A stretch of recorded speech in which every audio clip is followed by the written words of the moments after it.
This is Between Hook Sets. I'm Jason Walter from In Through the Outdoors with my partner in slime, Kurt Underhill from the Fishing Crew. You know, buddy, ice fishing is about over, so you're going to have to work on that. We're, with what the guests we got tonight and what's coming up for us in the next month or so, you're going to have to work on that big one. Come on. Here's the deal. I was going to go with the big open water, but you see, I was sitting on a bucket today until about 6 o'clock. So I just came in from ice fishing. No, I did not catch anything. I officially should change my name to Shutting Down Walter or Shutting Down a Lake or something of that nature. Because, boy, can I shut one down. We had a few marks. Just one of those things. It's 55 degrees with a cloudy sky. You got to go walk out on the ice and give it a try. So we had some marks, but just did it for about 3 hours, and at least we got out there and had fun, and I wasn't sitting in Benny's chair back there. And how was the ice? Actually, it was pretty good, about 12 inches. It's disappearing. It's disappearing from the bottom up. That's one thing that maybe people who haven't been ice fishing long or really haven't been paying attention or don't have a Garmin or don't have a unit with a thermometer on it. The water's 40 degrees under the ice. I was going to say, I got a Snapchat today from a guy up north, and his Garmin was reading 39 under the ice. Yep, that's what it was up north when we were up fishing with Tom Seberg and Grant Farmer on Sunday. It was 38 to 39. I sat down in a spot where it was 35, and I should have moved right away because the guys that were in the 38 to 39 degree water were catching fish and marking fish, and I really wasn't. So I plopped down in the wrong spot. And it's amazing how a few degrees makes a difference that way, So well, the guy we're going to talk to tonight, he's not worried about 39 degree water. He's in a lot warmer water, a lot warmer weather. Yeah. So we're going to bring on, the Bassmaster Open fisherman, Brock Belik. How are you tonight, Brock? What's up, guys? I'm good. Hey, how are you? Well, it's darn good to see you. It's been a while. Honestly, when Kurt said we should get Brock Belik on, hey, Brandon, how you doing? B-Rock. Yes.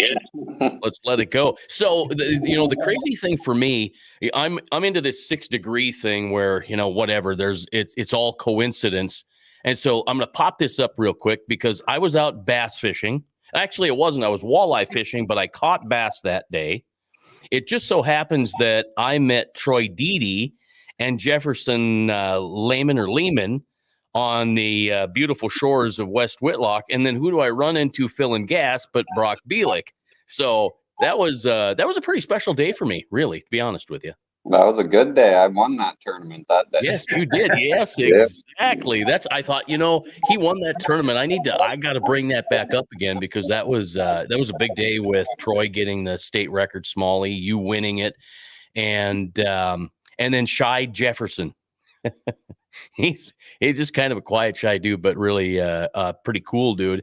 And one of the biggest reasons that we have you on the show tonight is your third place finish. I mean, absolutely remarkable and fantastic. And I'm just going to show the pictures right away. I stole them from Bassmaster, but I gave them the photo cred. What's it like to stand on stage and hold fish like that in a Bassmaster? It wasn't an open. It was a national qualifier. Yeah. Yep. A regional qualified for the national championship in November at Grand Lake. It's kind of neat how the Bassmaster works there, where you can fish at home here in some of the is it some of the opens of the South Dakota Bass Federation, North Dakota Bass Federation. You can win and you can go on and fish. I think Aaron and Ryland Coe had a chance to fish. I think a Bassmaster Open in Wisconsin last year, if I remember correctly. He'll kill me because I'm getting it wrong, but it's really neat that you can go places fishing locally. Yeah. Yep. You can make it all the way to the Classic if you just you get lucky enough, from a local event. So pretty cool with the Bass, how Bassmasters does that. You get all the way to the Classic, and you know, what kind of rings home to me is you're a northern boy.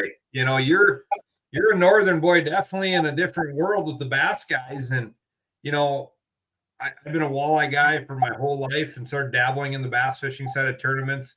What is it like coming from Nebraska and now you're down south all over, traveling around, fishing these events? What is it like when you should still be on ice up here? Well, it's very enjoyable, I can tell you that.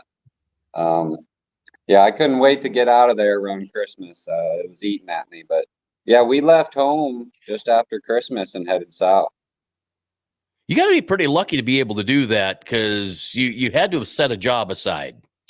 Very fortunate, yeah. My dad takes care of a lot of the farming while I'm gone. Yeah, that's pretty cool. I ran into you up in South Dakota at West Whitlock, and now you're down in Eufaula. So you get around just like all the guys in the Bassmaster Elites. You're up on Oahe, you're down in Eufaula, you know, and you've got other plans in mind too. Tell us what's going on for you. You're heading out and going other places. Yeah, so I'll be in Eufaula till probably Monday, and then I'm gonna jump up to Logan Martin, do a little pre-practice. And then it'll be probably Thursday of next week. We'll head up to Santee Cooper in South Carolina and start official practice next Saturday. Wow. So what is it like? So guys people that are watching tonight, people that are going to tune in later, go through your story of how you got, like what it's like to get into the open events. Obviously the dream is the Elite Series, but what's it take to get here? What's it like? What do they, you know, can anybody do it? Go through it like somebody doesn't know what's going on. So yeah, fishing the opens. First thing that comes to mind, it is grueling. You have to be very, very mentally tough. And you got to be physically tough too, man. It's you know, you're on the water for what, damn near 7 days in a row from daylight to dusk, and yeah, It's not like your shoulders are stopping unless you go to bed, right? Right. Or have a snack or eat. Or so when you're in the boat bass fishing, do you break it down and have a snack and the fish start biting again? Now, that's what happens in the walleye world. I have a snack and the fish start biting. Once in a while that does work. Yeah. Yep. If you're hungry, they're hungry. So you get out there, you sign up for these events. We were looking last week at the event you were fishing. Didn't have a very good first day, had a really good second day and jumped up 90 spots. But you're fishing against, like, I didn't realize you're fishing against, you know, perch and, you know, Ishman Rowe and some of the biggest names in the industry. You're fishing against them. Oh yeah, yep. And by the way, you did better than most of them. There's a lot of good sticks on that series right now. Yeah, it was pretty crazy. You finished, was it, I think 40, let me see if I wrote it down. So in that last, and what was the last tournament you were in? Just Lake Ouachita in Arkansas. Yep. Okay, so Koya Fujita finished 30th, and Pangrak, who, by the way, I'm going to see this weekend at a Crappie Chronicles event on New Prague, Minnesota. That's going to be kind of fun. He finished 36th. You finished 43rd. 49th, Luke Palmer. Kenta Kimura, 63. Masushita finished 67. Scott Canterbury was in that, finished 79th. Gary Klaus, 85th. Andrew Upshaw. So Upshaw finished 92nd. Cliff Pace, 93rd. And Daryl Gleason, 101. So there's a ton of Bassmaster elites there with you. Mm-hmm. You had a better bag than they did. Yep. It was, I think, day one a little bit tough for you. You were down, were you around that 100 mark or something? Like 130 something. Yeah. Yeah. It was not and a then good day. Day two, great rebound, but then you had to be in the top 10 to finish it out. So correct. I was pretty proud of you. I thought, wow, you know what? That's especially coming after coming after number 3. You know, that all had to work in your favor, and I don't quite understand the opens. Do you get points? Did you get points for that? Yeah. It's a points deal. Yep. Okay. So you get in this, I got a couple questions, but first you get in this and you sign up, and anybody can sign up for the opens. It's open to anybody, and the goal is to get to the Elite Series. But you're fishing against these Elite Series pros, one that may have not done good enough to make the elites and are trying to work their way back into it, or just have downtime and they're fishing it. But what is your head like going in and seeing that roster of people you're fishing against, and then go out day one and not do so well, but then come out and get your head back right and come out and be stellar on day two? So, the big names, it don't bother me anymore after the last couple years. You kind of just get over it, and got to have the confidence you're just as good as them, you know what I mean? And that took a few years to kind of push them big names aside and get through that and not be intimidated. Yeah, gotta be super intimidating. And then so at Ouachita, had a shitty day one, 9 pounds something, but I totally changed what I was doing on day two. I went and threw a square bill all day at the bank, and I had the banks to myself. Everybody else was out scoping. No kidding. Yep. And that's what I did on day one. Do you spend a lot of time scoping, or is that just something you've learned to kind of set aside when necessary? Scoping? Yeah. So yeah, I do a lot of scoping. But I just knew going into day two that if I went and did that again, it wasn't going to pan out good. It was tougher, a little tougher, and it was going to be windy, which was going to make it tough. And yeah, so I went to the bank right away in the morning, and I had 3 over 2 pounds in like 15 minutes. And then another 15 minutes went by, and I had the 4.5 in the boat, and I knew what I was going to do the rest of the day. So did you even practice that, or was that just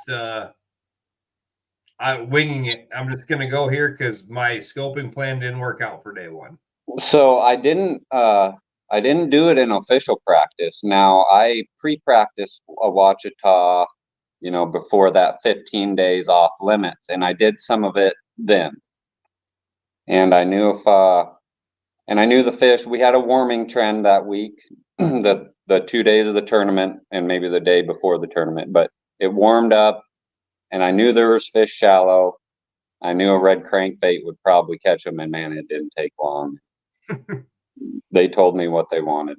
Isn't that amazing?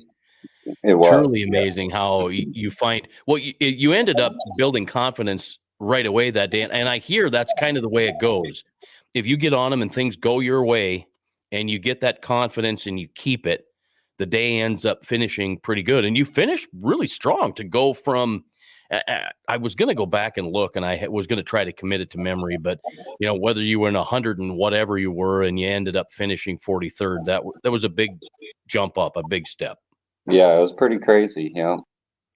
So you go in, so they give you the schedule. You can go pre-practice, which is, for most walleye guys, they don't get this, but then they shut you down for 15 days. And this is your second year on tour. You said before it was a month. Yeah, last year was a full month. Yeah. And then you get what? Like you get 4 days to break that lake down? 4.5. Yep. Wow. And that's what you got to figure that lake out. And because, 15 days, that, especially this time of year, lake can change a lot. Yeah, it can. Mm-hmm. So when you're pre-practicing, are you driving around, graphing, figuring stuff out, reading your sonars, doing that stuff? Or are you, because obviously you're probably not trying to dial a bite in. Right. So like the first 2 days, I don't try to fish a whole lot because I don't want to get on something that's going to fade away. And that was one thing that happened to me in Florida. Got the first 2 days of practice were great. And then come tournament time, my bite was going away. So you're saying when you're on official practice days, you're not even trying to practice the first 2 days? Just idle around. See kind of where everybody's at necessarily, and I'll fish a little bit, but I just don't want to get on a bite that's going to fade away, because I've had that happen a time or two before. I really want to be getting or catching fish, or not necessarily catching them, but getting bites on them at least the last 2 days. And so I'm trying to remember who said, somebody in an interview said, when it comes to like, say, the Bassmaster Open or the Elites, you're looking for 5 bites, 5 good bites. And it's interesting when you think about that and you hear people talk about that. You're out there fishing all day long for 5 bites. It's just that's just 5 bites, but 5 bites could be pretty hard to come by sometimes. Oh yeah. Yep. You ain't kidding. So do you spend time practicing with the new stuff? Like you got Berkeley's Credge, you got the Finisher, some of that stuff. Do you spend time fiddling around with the new stuff, or do you stay with your confidence stuff and keep in that box and don't go thinking outside the box? You do what you are confident in and know best. Oh no, I go outside the box. I'm always trying to throw something different than everybody else. So go ahead, finish. Sorry. And it might not be a technique, but just maybe a bait that not everybody's going to have necessarily, something the fish ain't seeing all the time. So when you pull up to one of these new bodies of water, because like you said, you're on your way to Santee Cooper, do you like going into this? Obviously, you thought, do you start with the same presentation, or are you breaking down presentations per lake? Like, I'm going to Santee Cooper, I know I'm going to Ned rig, or I'm going to cast a crankbait or swim bait, or are you basically every time I pull up, I'm Ned rigging to start and then going from there? So like from Eufaula to Ouachita, I didn't change anything. Okay. Did not cut nothing off. I kind of knew a shaky head, and I had some crankbaits on that they were gonna play. So I didn't waste any time re-rigging all my poles or anything like that. And it'll kind of be the same for Santee Cooper too. I'm not gonna do a lot of changing up. So I know in the Elite Series they can't get local information. They're pretty strict on what they can and can't do. Is that the same on the Open, or is that kind of not there? No, it's the same. So ours, let's see, it's when the lakes go off limits, that 15 days or 14 days prior, we cannot get any information from then till official practice. And then I think in official practice, we can talk to other anglers, but that's it. Well, I know when the Elite Series came to Hawaii, he had a couple buddies like, well, I ran into so-and-so at the dock. God, he was kind of rude. I tried to tell him where to go, and he just kind of walked away from me, and I'm like, he wasn't being rude. That's his rules. We don't have that in the walleye world, but that's the rules on the Elite Series. You cannot, even if somebody's divulging that information, he just kind of pulled away from the dock, and he's like, God, I thought the guy was kind of rude. And I'm like, no, he's not being rude. He's just trying to abide by the rules. Yep, just trying not to listen is all he's doing. Yeah. I learned that one the hard way. I met a number of Bassmaster Elite guys when they were practicing on Oahe, when they were in the Whitlock area, and I got to know one pretty good. I'm not going to say his name because then nothing can happen with it. But I texted him and said, hey, I sure see a lot of bass when I'm fishing in this area, and he texted me back and said, sorry, deleted your text. Don't even know what it said. You can't text me that stuff. I'm like, oh, and it wasn't like it was the day before. It was probably 2 or 3 weeks before. But, I was just trying to be a nice guy and give him a heads up. And I'm like, wow, you can't do that. So I'm glad that actually came up, because there's a lot of people, that do think some guys are just absolutely being rude and blowing them off, and they just can't listen. Their ears have to be closed. So I'm glad that came out, because it's important. And it happens quite often. Yep, it happens to me quite a bit at boat ramps. You'll have a local come up chit-chatting, and he'll start talking fishing out there, and I just tell him, like, hey man, I can't take no information, sorry, but we can talk fishing, but not about here. Yeah, that's a good rule though. I really think it is a great rule. It evens the playing field a little bit more. Yep. And when you look at, Santee Cooper, it's not one of the biggest bodies of water that you guys are going to fish, but it's big, and how do you break down these lakes? Do you go by, if you're paying attention to the Bassmaster Elites and you watch them over the weekend and you watch others fishing, do you have marks before you even get there? Yeah, yep. So I've done a lot of research on all these lakes, a few months ago when I was at home. Spent a lot of hours on the computer, Google Earth and articles and whatnot. And then MLF is at Santee Cooper right now. So I've been keeping an eye on them and the weights and that kind of stuff. Yeah, I think it's interesting when I had the opportunity, the Bassmaster media gal, Emily got a hold of me and asked if I wanted to ride in a media boat when the Bassmasters were up in Mobridge. So I went out in a boat, and the crazy thing is I got to see just about everybody in every spot. And the cool thing is if I want to go bass fishing, I went with Casey Briggs one day and we had a blast. We got into some bass. It was my first topwater thing. And the Chapo just blew my mind. But it was some of those spots we went. I knew exactly where we were going and why. And it's really cool to be able to follow some of those guys. And so now I know where the bass are, and I know where the bigger bass are on what I would call one of my home bodies of water. So it's a pretty cool deal. And so I kind of get your,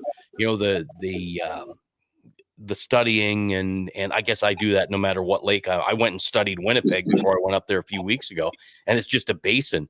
But then again, you get up there are a few things up there, and it's just kind of neat. So to me, I would be so intimidated going to Santee Cooper or some of these other lakes that I haven't fished. Do you set that intimidation aside and just go, nope, that's it, I'm going to fish it? Yep. Yeah, the first couple of years that was a thing, being intimidated to go on some of these places and navigating. But anymore, yeah, I'm kind of used to it now. Yep, no big deal. Just the fishing thing, I would guess, for you, and the tournament thing just has become second nature now, and you just don't think about it. Yep, pretty much. So if you overthink it, if you do think and overthink, does it set you back? I think it can. Yeah, for sure. Okay. For sure. Yep. So we've had talks on here before, and we talk about this quite often. And I know there's buzz in the bass world, but what is your position, or what do you think is going to happen with forward-facing sonar in the future of bass fishing? Hard to say. I think at some point there's going to be limitations. When that is, I don't know, but yeah, it's hard saying. It really is. And I tell people all the time, it's just evolution, right? It's an evolution of what's going on. I mean, Vexilar changed ice fishing. GPS maps, spot lock changed everything we do. So I mean, it's just an evolution. The next thing will be the target of everybody being mad. And like I told them, I bought a live scope. I still can't catch the fish, so it doesn't make you catch fish. Yeah, it don't make it that much easier. It just makes you more frustrated when you can see them and they won't bite. Yeah. Well, yeah. And really, when you look at all of I don't care whether it's 2D sonar or contour maps or forward-facing sonar, whatever it happens to be, what's the lowest common denominator out of all of them? People. It's not forward-facing sonar is not to blame for anything. It's people. And it's how you use the equipment and how you abuse the equipment. So I don't think that gets said enough. But here again, guys like you and a lot of guys out there are good stewards of the lakes, of the fish, etc., and have the best in mind. And it seems to me that you got to be pretty greedy to abuse the live sonar thing. You really do. And I think it happens in the crappie world, but I don't know about the bass world. Sure. Yeah, I agree with you. Mm-hmm. So a boy from Nebraska, walleye country, how do we end up on the Open Series? I mean, you are like us, a heart of walleye country, and now you are chasing down in bass country. How do you get there? So, I grew up walleye fishing on Francis Case. That's ever since I was a little kid. Me and Dad used to go up there every weekend. But yeah, got into bass fishing with the Stropes and did casting kids, did the kids tournaments, and then graduated up to fishing with on the state South Dakota Bass Nation. And I was very successful on the nation, and then started getting in the opens, and just ball kept rolling. Did you have a stock dam at home on the farm with some bass in it? There was plenty around home there. Yep, we didn't have one personally, but yeah, there's plenty of farm ponds around. So the more bass guys that I run into and talk to, it's interesting. Even had a chance to chat and fish with Grant Farmer over the weekend, and he's really become kind of excited. Maybe I'm not supposed to let that secret out, but he's excited about walleye fishing. He said he had a blast on Sunday and it was a ton of fun. But the thing that I find from a lot of guys fishing the bass circuit, or just bass fishing period, using the techniques, they're catching good walleye and big walleye and bigger walleye. Do you see, being a walleye fisherman originally, do you find yourself in more walleye bass fishing than you ever dreamt? Well, yeah, tell you the truth, yes. Yep. And I've taken a lot of the bass techniques over to the walleye side when I'm home. Yeah, it does make a lot of sense.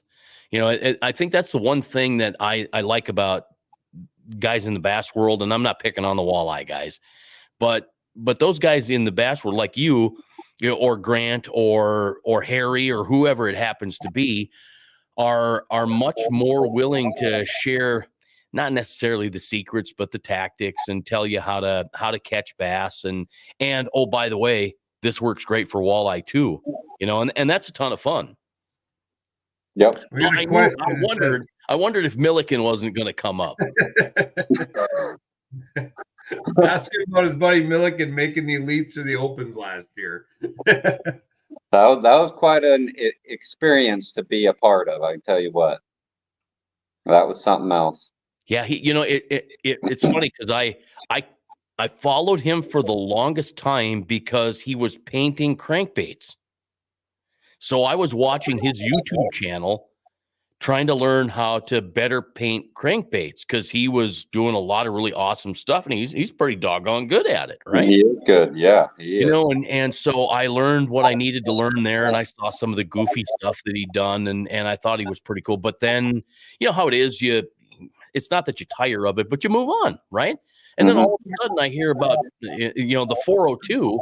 I'm like, what? Milliken's in the Bassmasters now? He's what? What's he doing now? So it's been pretty fun to see him succeed like he is. And I'm going to admit, I've got him in bid B starting tomorrow. Yeah, I was going to ask you, since we started a fantasy league this year, what are the inside tips? Brian, close your ears. Everybody else listening, I need some tips because I got to win some of this fantasy fishing that we're going to do this year. And if people are watching and want to know, you still have to tonight. You can Venmo me $100. Join our fantasy league. We're going to do a payout. I think there's like 12 people right now and signed up for league. So what are your hot tips for fantasy this week? Do you do fantasy or? I don't. I've never really got into the whole fantasy thing. I did it one year, and it just kind of, I fell out of it. Yeah, but you're in it. So I think it would be a whole lot different if I were out bass fishing and doing the deal in tournaments and going all over. I wouldn't be able to pull it off either. But for dreamers like Kurt and I, yep. It's a ton of fun. Yeah, I want to mention this here real quick. I want to pop this up because I saw this while I was out fishing on the ice, and it broke my heart. Today was the first I'd heard about Cale Robinson, a 17-year-old, passed out on the stage at weigh-in and never came back. So just a super sad deal there. and super unfortunate. I think there was a collegiate bass crash or accident in the very end of January. So there's some unfortunate things that happen out there. I know I was part of a tournament. Gosh, it was probably last April in a bunch of rain. And I think there was a bad, ugly accident there. And, you gotta be careful. It is the life jacket rule, all those things that set up for the Bassmasters, or you still have to wear the life jackets. You have to do all that stuff. All that safety stuff comes first, right?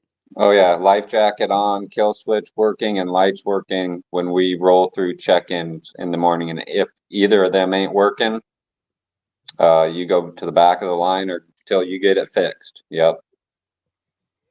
And that was a Ray Scott thing, right? I'm sure. Yeah. And so at Ouachita, this is the first time I've ever had it happen, but they checked everybody's insurance at Ouachita. Really? Yep. That's interesting. Was that the Open or the? That was DNR? The Open. Okay. But was it DNR or was it actually Bass that did that? No, it was Bass. Yep. At registration, you had to have your fishing license and a copy of your insurance. Yep. I can't argue with that. Yeah. Unfortunately, the world we live in, people like to do that little three-letter word that starts with an S way too often, and you got to make sure the guys out there have the right stuff to go. So, but yeah, so you're on to Santee Cooper, and then where do you go after Santee Cooper? I think we bounce back down to Logan Martin in Alabama. That's in May. And then it's off to Eufaula, Oklahoma in June. And then I think it's the northern swing, Leech Lake, St. Clair, and Mississippi River. So fishing all these different bodies of water, if you have your favorite right now, where is that? Well, right now it's got to be Eufaula. Sure makes sense. Yeah, let me show this here real quick too, because this will give people an opportunity to see what things look like in the end. It took 62.5 pounds, 51 and 12 in second place, and Brock, you had 50 and 15, and it was a great finish for you there. Yeah, it was awesome. Don't forget the Gov Cup. I'll be there. Yeah, what's the date, Kurt? Give the date on the Bass Cup. That's in May. First weekend of June. Very first weekend of June. So end of May, beginning of June. Jackie. I didn't know Jackie was into bass fishing, but that is good to know, because now I'm going to make him go bass fishing with me when my kid does not want to go. Speaking of kids, by the way, I came home today and I opened up my mailbox and I got all this stuff. And I'm like, who gets loose leaf paper in their mailbox, right? So this young fella writes, he put his name on there, and I got sorry, I was throwing snowballs at your ice shack. That was a stupid idea. Sorry. I had to laugh. I went right out because I'm like, okay, did they break a window? And I don't even know that they dented it, but kudos to the teacher or the parent, or whoever it was that made these kids write the apology letter, and I guess put it in my mailbox. I was just absolutely floored and blown away, and I couldn't help but laugh because each one of them is hilarious to see the way they spelled things, and I'm like, I have to share that because it is just, it's giggle funny. So anyway, it's nice to see that our youngsters are being held to a higher standard. I think it's super important. No so doubt. Brock, you get there, you said your dad holds down farming, but obviously you got other people help you along the way. Who's helping you out to make you roll down the road? And what's your rig? What are you running for a rig, and go through what you got going on there? So I got a 2023 Cougar 203 hybrid that I'm running this year. That's Bass Cat. Yes, Bass Cat. Remember, you're talking to walleye guys. Yep. Yep. So that's what we went with this year, was a Bass Cat. Absolutely love it. And then, of course, got mega lithiums in the back.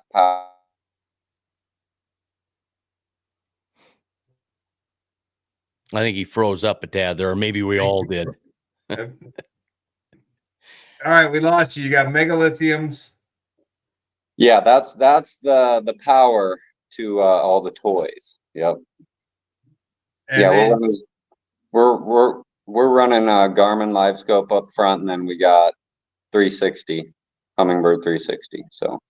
and your boat is rigged by the place you happen to be staying at. Talk about them guys a little bit, what you got going on there for people who don't know who they are and what they do. Yeah, so David and Starla own Elite Sonar here in Eufaula, Alabama. How many boats you do for the Classic? They got 2 boats going to the Classic here in March. And dude, I'll tell you what, state-of-the-art stuff they're doing back there. Well, it'll be fun to see. I'm hoping we'll run into them. I guess we'll have to get their names and contact information, because it sure would be fun to meet them in person and say hello. Especially being in the background, they could slide around the corner and peek in if they want to and show themselves. That would help us all out. I wouldn't mind that at all. Are they going to be shy? They're going to come over. Okay, perfect. So that's pretty cool. You know, we're gonna have these guys on. So, you know, in the walleye world, we kind of slack a little behind. So this can get a little more interesting. So, are you guys running? You know, we're hearing about Clearview power, all that stuff. These electronics, these better electronics are taking better power to get to them. You know, is that, you know, I know walleye guys are finally asking me about 16-volt batteries for boats. Kind of go into that a little bit with what, you know, don't give your trade secrets away, because, you know, but what are people doing? What are you guys doing that, you know, is making the images, and does it really make it that much better? It does. You know, just having direct power to, you know, to your graphs. You're not sharing, you know, with the age of lithium. I mean, we see how long your cell phone can last, you know, watching videos, you know, on YouTube. And that's just off a small lithium battery. So, you know, the same screens, you know, they're HD screens, you know, they love the power. So, yeah, direct harnesses. And then with the age of live scope, I mean, what can you say? I mean, we always say, how can it get better? I mean, with the age of live, when it side scan was out, it's like, how can we get better at that? This is it. Then 360, and then DI. Now this. Now what's next? That's and there will be something next. So, hey, I remember being a kid sitting in a camper cutting up paper from a paper graph. right. Yeah, right. I mean, I remember the green box, and I probably will outdate. I mean, I'm not that old, but the Genetrons. I mean, I had one of my fishermen that would pay top dollar up until a few years ago if you could get him a Genetron working or not, because he believed in them so much. Right. You know, and now we're here. And when he first got his Lowrances on his boat, when he finally talked him into putting Lowrances on a boat, he wouldn't even do update, because he finally got a graph that he believed in. That's right. That's right. But yeah, I mean, you know, it's just going to keep evolving and evolving and evolving. I mean, you know, we got cars that drive themselves now. You know, pretty soon boats will drive themselves. You know, you'll take the spot, it'll take off and run on. So that's spooky. It was 2013. I ordered my first side imaging units, got the Humminbird, decided to get it all. And my dad said, "Why would you spend money on all that?" I'm like, "Well, because I'll never have to buy another unit or units again." You know, and 10 years later, well, it wasn't that, it was 3 or 4 years later, maybe 2 years later, Helix came out, and here I am buying Helix and doing all that. And then I bought the 360 in 2014. And yeah, you always have to do whatever you do to keep up with what's going on. But I think the one big thing, though, and you guys brought it up, is power. Power. Yeah, I think a lot of people are underpowered. I've noticed that when guys get out on the ice, they're talking about how come yours looks better than mine, and how come mine looks so dull, and this, that, and the other thing. I said, well, here, let me. So I picked theirs up, and if it weighs 150 pounds, they got the original old, you know, lead acid battery. That's right. And I don't have the 16 volt, but I've got a much bigger 12 volt, I think it's Norsk, and I've got the amped, and they do make a difference. Boy, do they make a difference. So I always tell people, spend money on the power, and you'll be better. You'll be way better off. And then don't over filter. Everybody wants a clean screen. That's right. That's right. You know, Brock, you agree that you don't need a clean screen. No, that everybody just wants that clear picture. You know, look out. You know, first thing when they advertise, everybody sees a clear screen. They see this, they see that. But I mean, it's just like any lure. The first thing it catches is the fisherman. You know, that's what they want to see. Right. But you know, So are you powering, you know, a lot of my guys I've been talking to for a couple of years with Zach with Mega Lithium was, you know, 16 volts. And now I'm getting people at, you know, Zach's putting a battery order together and he goes, you got any 16 volt requests? And I go, no, I'm good. And then like a week later, I get a 16 volt request. So go into that. Why 16 volt for the lives and the units? And is it so actually these units can hold up. I mean, some of these units can hold up to, you know, 28 volts. You know, you get some Garmin units can go all the way up to 32 volts. You know, the higher the voltage is, the lower the amp draw. You know, the amperage is what kills all this equipment. You know, we're running all this off of lead acid batteries. With the age of lithiums, you know, you just get even drain. You know, if it's putting out, you know, you're going to get that full power. If it's putting out 12.6, you're going to get 12.6 till it's dead. You know, not you slowly see your voltage dropping on the screen and then, you know, for us bass fishing guys, and then you go try to crank your boat up and then the dread graphs go out. Your motor goes roar, roar, roar, roar, roar. So, you know, lithiums are a big investment, but I mean, they're a lifetime investment. So, yeah. Tyler.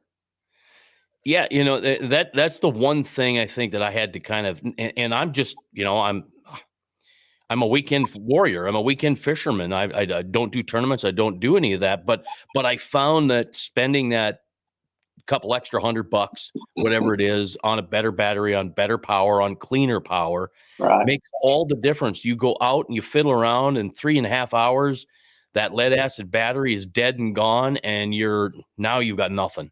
That's right. So you think about the investment in a battery. Lithium batteries last how long? You're going to get what, 7, 8, 9, 10 years out of them, right? Years, you know, 15. You know, it just. Yeah. So I mean, it's a lifetime investment. That's what we tell all our customers. You know, even if you don't purchase batteries from us, if you just purchase lithiums, save your old batteries, and we'll put them back in your boat when you get a new boat. I mean, we just keep swapping them out. They're just that one-time investment. Ice fishing, we don't do a whole lot down here in South Alabama. So you're kidding me? You're kidding me. So I'll have to get some tips on that from Brock about how the ice fishing.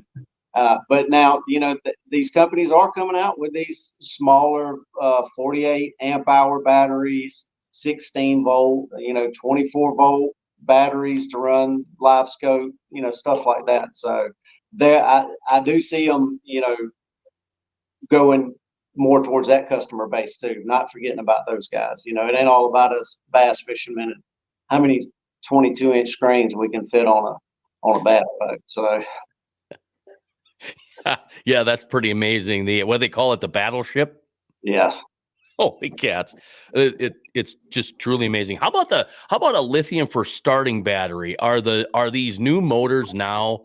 Are they working in concert with the lithium? Because I've tried a couple of different, even the Optima, the glass mat, as a starting battery, and it worked better as a trolling motor battery than it did a starting battery. Right. No, so Mercury put out their specs for lithium cranking batteries, saying, hey, if you're going to run a lithium, these are the specs that you need to go by if you're going to build a lithium for a cranking battery for our motors. So they have their specs out there. A lot of lithium companies are following their specs.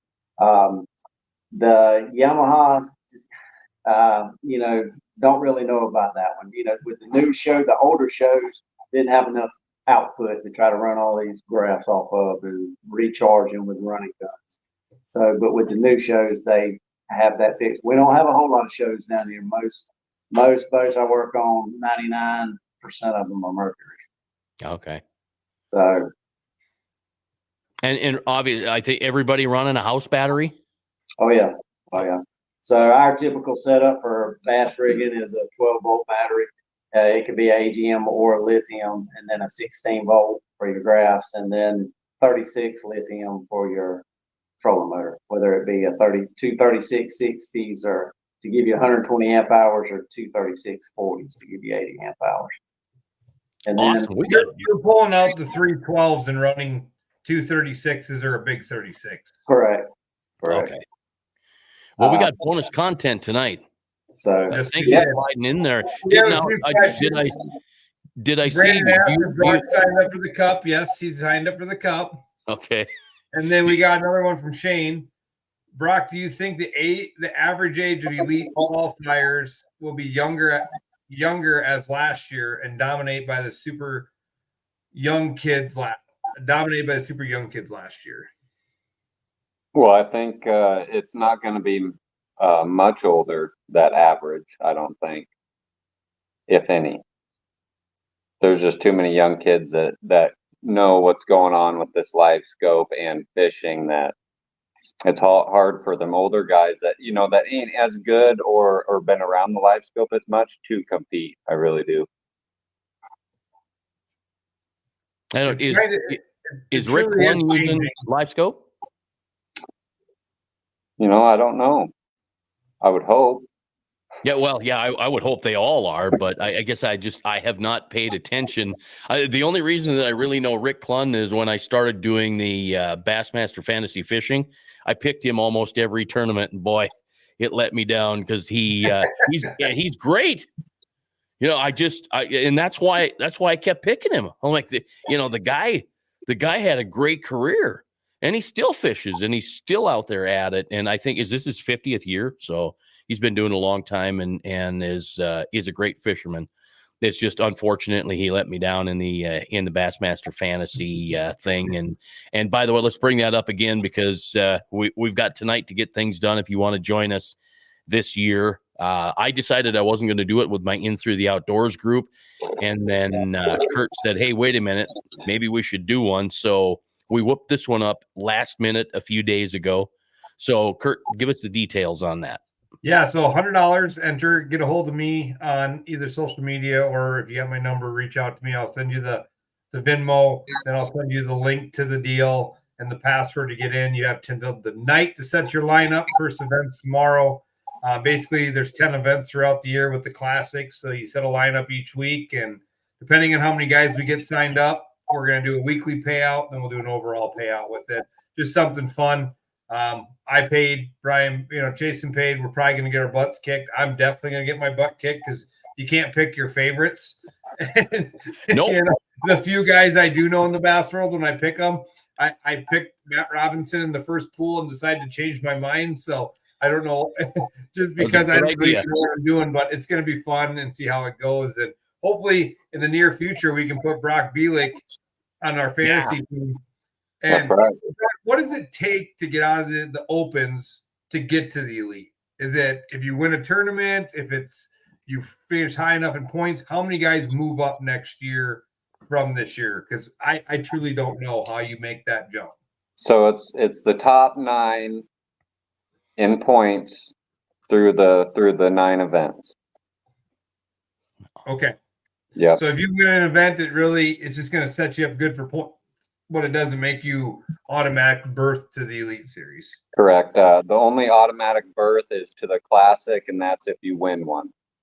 Okay. Yep. Pretty exciting. I know a lot of people, a lot more people follow the bass world than they do the walleye world. We've had good attendance tonight and a lot of questions. It's been fun to have you. I have a couple of things here, a little between hook sets news. Bassmaster Elite course starts tomorrow. Minnesota's walleye season ends this weekend, and Pheasant Fest and Quail Classic March 1st through the 3rd in Sioux Falls. So we've got some stuff going on, no doubt. Brock, it's been great to have you. Thank you very much. Thank you. Appreciate it. And here again, give us the names of the folks you're staying with, because I'm really bad at names. I'll remember his face forever. When I get to the Classic, I'll pick him out of a crowd like Waldo. But are you going to be at the Classic? Yes, we'll be there. Like I said, we have actually 2 boats in the Classic. I'll actually be trying to run on the water and chase some of our anglers down and catch some drone footage of them. And my wife's actually going to be at the Classic working booths. So we'll be kind of coming and going. So this is our first Classic we've ever been to. So Same here. We are excited, no doubt. Well, hey, thank you very much. It's been great. Thanks for taking time out to hang with us. Let's see, is it just about 9 o'clock there? Correct. Yep. Yeah. Okay. Oh, So walleye to fantasy. answer the question before we jump off, Chad, there is not a walleye fantasy league. It would be cool, but there isn't. Yep. It hasn't happened. Nate, great to see you tonight. Love watching your stuff too. Justin, how you doing? All right, fellas, thank you very much. We'll see you at the Classic, and Brock will keep an eye on you on Bassmaster. I guess the easiest thing for me was to just Google Bassmaster Opens leaderboard, and boom, there it is, and it's easy to follow along. Yep. Easy. All right, awesome. Hey, thank you very much. You guys take care. Thank you, guys. See you guys. Thank All you. right, thank you much.